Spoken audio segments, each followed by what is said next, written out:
Hello and welcome to Environment Variables, brought to you by the Green Software Foundation. In each episode, we discuss the latest news and events surrounding green software.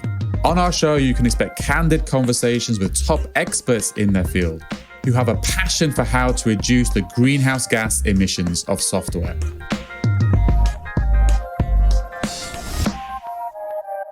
Welcome to Environment Variables. Today, we've got another highlight from the recent Decarbonize Software 2023 event.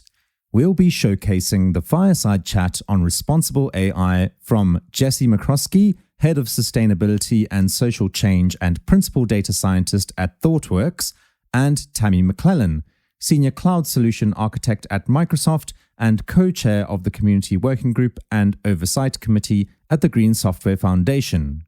They are introduced by our very own Senior Technical Project Manager for Open Source Projects, Sophie Trinder, so it will be her voice that you hear first. So, without further ado, here's the Fireside chat on responsible AI. Hi everyone, I'm Sophie, the Technical Project Manager for our open source projects at the Green Software Foundation. Today, I'm going to introduce a special Fireside chat to our Decarbonize Software event.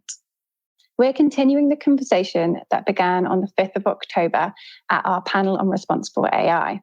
The conversation surrounding responsible AI is dynamic, oscillating between optimism and skepticism.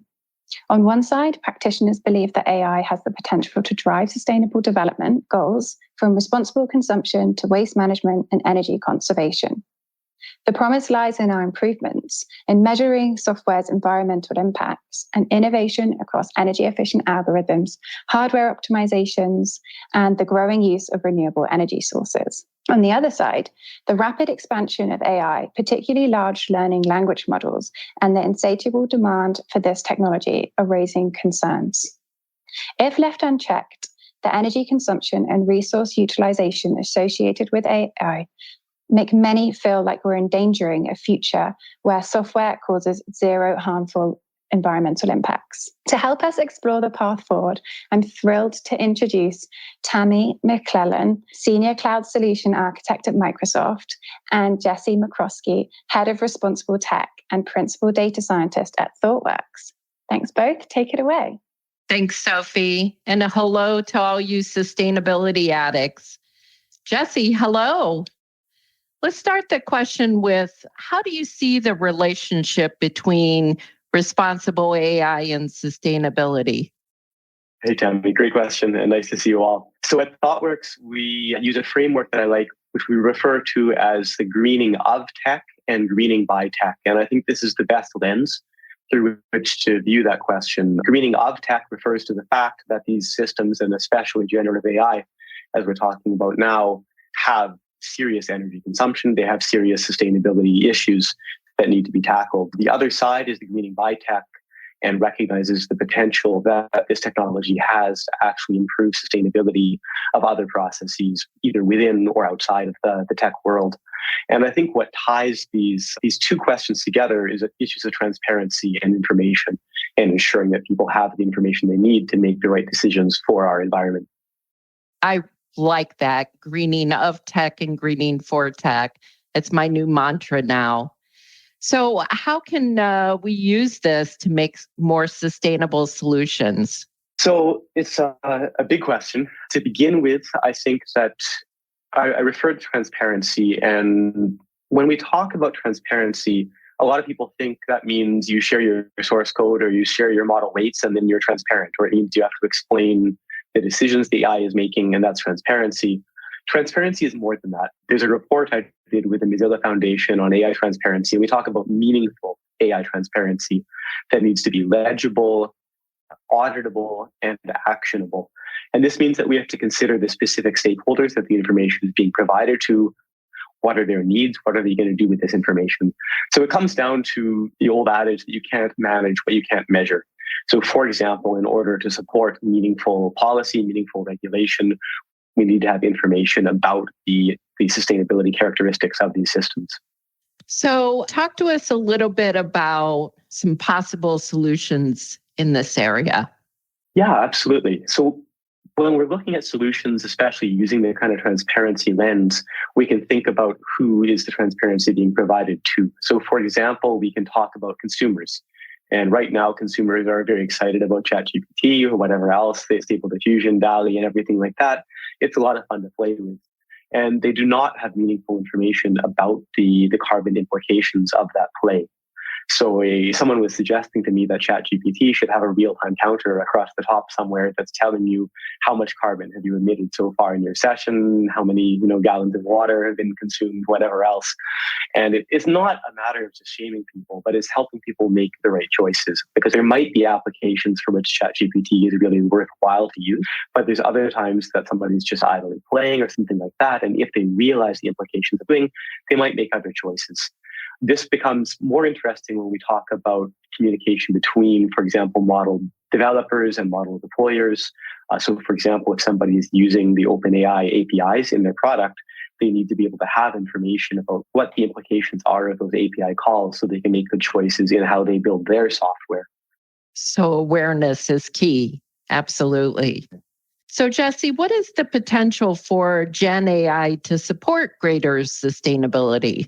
Yeah, it's an exciting question. And I think that there is some potential here. There's a case that ThoughtWorks took, it's a couple of years back now, I think, in which we worked with an international manufacturing and services company. They were interested in finding solutions to meet their sustainability goals.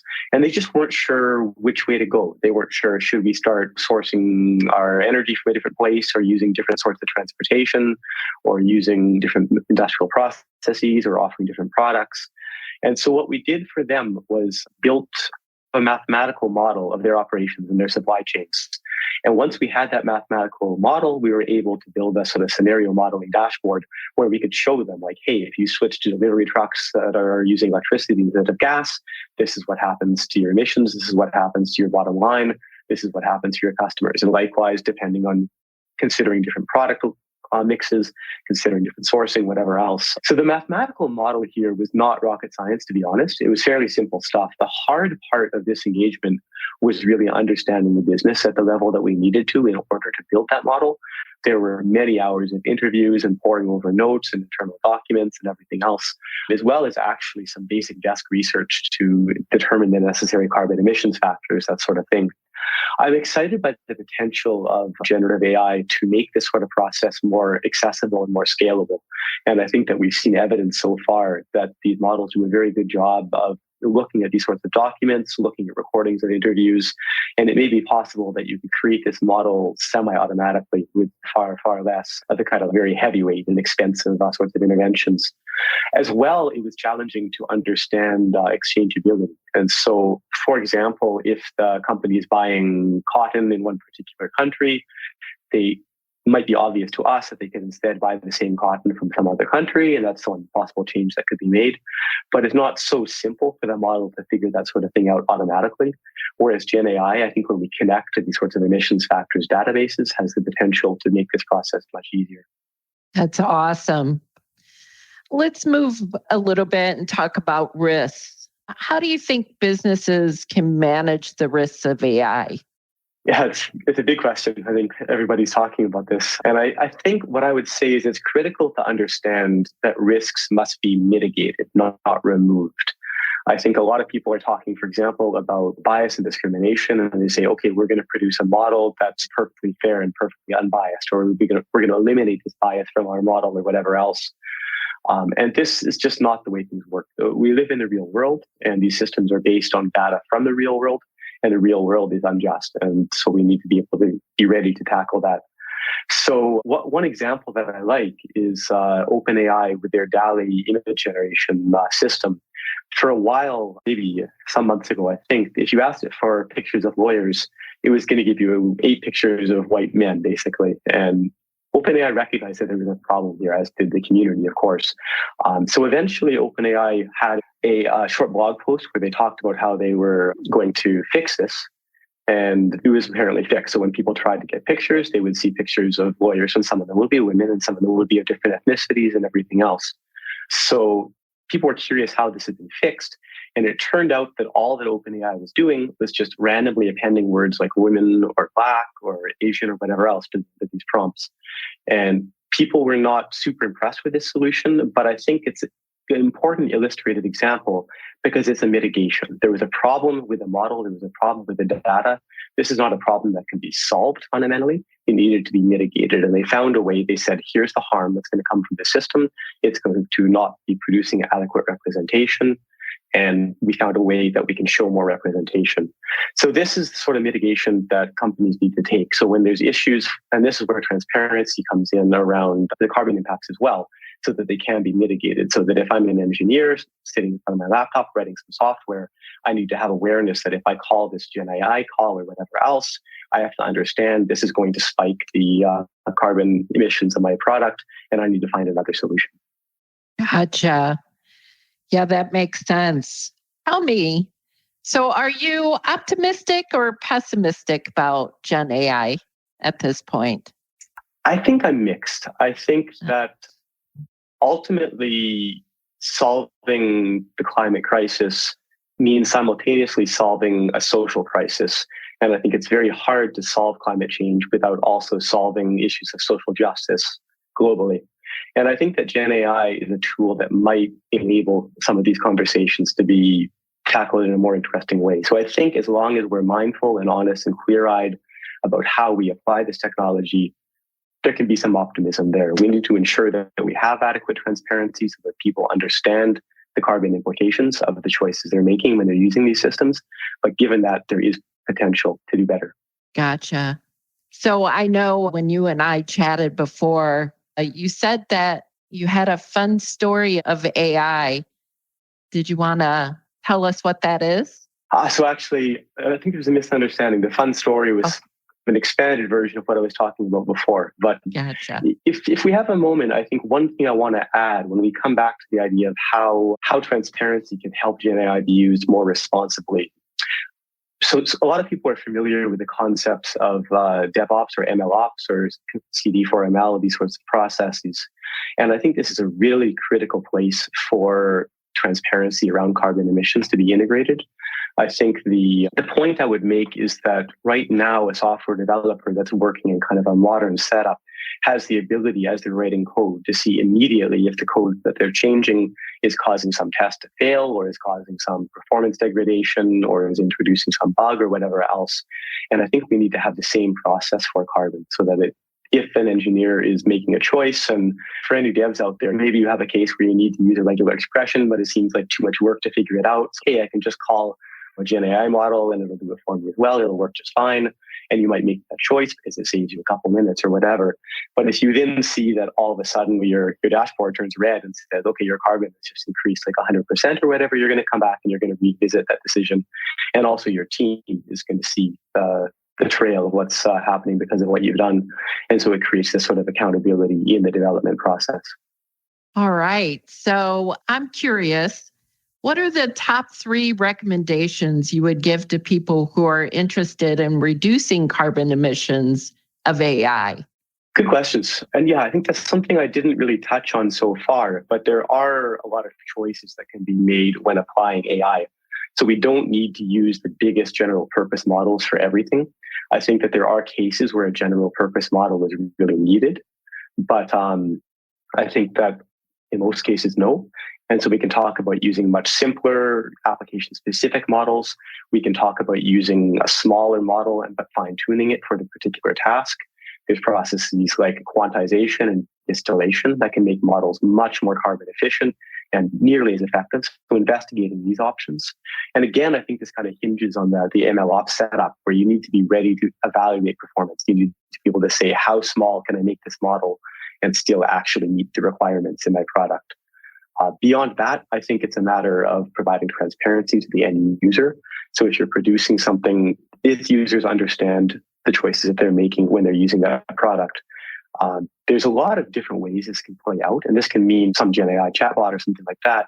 But this also can be maybe you have an e-commerce product platform and you're using AI to make recommendations to your users. And the recommendations that you make can influence their behavior and it can encourage them to buy more products that are disposable or made in very carbon intensive ways. And so considering these sorts of externalities as well is really critical. Gotcha. I'm curious, do we have any questions from the audience at this point? Yes, we do. And thank you so much, Tammy and Jesse. It's been a really great session on AI here at Decarb, and it really shows the passion in the industry for these technologies, plus the responsibility that we all must take when it comes to AI. I know we'll be hearing a lot more in the coming months. But yes, we've got a few questions from the audience. I just want to shout out first, Jesse, thanks for the fun story on OpenAI, how they were mitigating the problem with data to show more representation through mitigation. It was a really interesting insight. Thanks. So one question from the audience, how important is prompt engineering for improvement of AI efficiency? Great question. Yes. And it's really extremely important because the energy being consumed by the model is going to depend in some complex ways, depending on how many tokens are coming into it, and in a quite direct sense, how many tokens are coming out of it. So if we can reduce the number of tokens going through the system, we reduce the carbon emissions. And this, again, I know I'm sounding like a stuck record here, but it really depends on the MLOps setup, where we should be able to test and see how short can we make our prompts and still accomplish what we need to do. And this is both the length of the prompt itself and the length of the output. So for example, go back to that example I was talking about where maybe ChatGPT has a little indicator at the top telling you how much carbon has been emitted in your session so far. Maybe if you see that number growing as you're chatting with it, you're going to say, hey, ChatGPT, please be a little bit more brief with your answers. I don't need the whole kind of colorful language and going on and on about everything. So yes, it's very important. Super interesting. Thank you. Got another one on training the AI ML model, which obviously takes a huge amount of data and processing, which in turn causes a lot of emissions. How do you think that we could best counterpart the same? Yeah, good question. And I think that I have an article out where I actually talk about how the comparisons are a little bit overwrought, talking about how training a model is the equivalent of driving a car some distance or whatever. I think that the comparison, at least so far, thankfully, is not quite accurate because we have many cars on the vehicle and a relatively small number of models being trained. I think the important thing is to keep it that way. I think the important thing is that we need to encourage use of open models and shared models rather than every single organization in the world trying to train their own LLM. And this is why I would be a strong supporter of open source models. I think it's nice to see that movement. I think it's potential. It means that organizations, first of all, save the money, but also save the carbon when they want to be able to explore LLMs in their business. And there's always the potential for fine-tuning, for whatever other tools need to be applied to these open models to make them suit people's applications. Amazing. Thank you. And jumping back to sort of problems on data and representation, we've got another question centered around that. So do you think we should promote digital humanism and ethical AI to raise awareness about the need for sustainable AI? Yeah, absolutely. I think we're existing at a moment where responsible AI and such is being discussed everywhere. There's very active regulatory work in many different regions of the world. There's many people in academia and civil society and in industry doing this sort of work.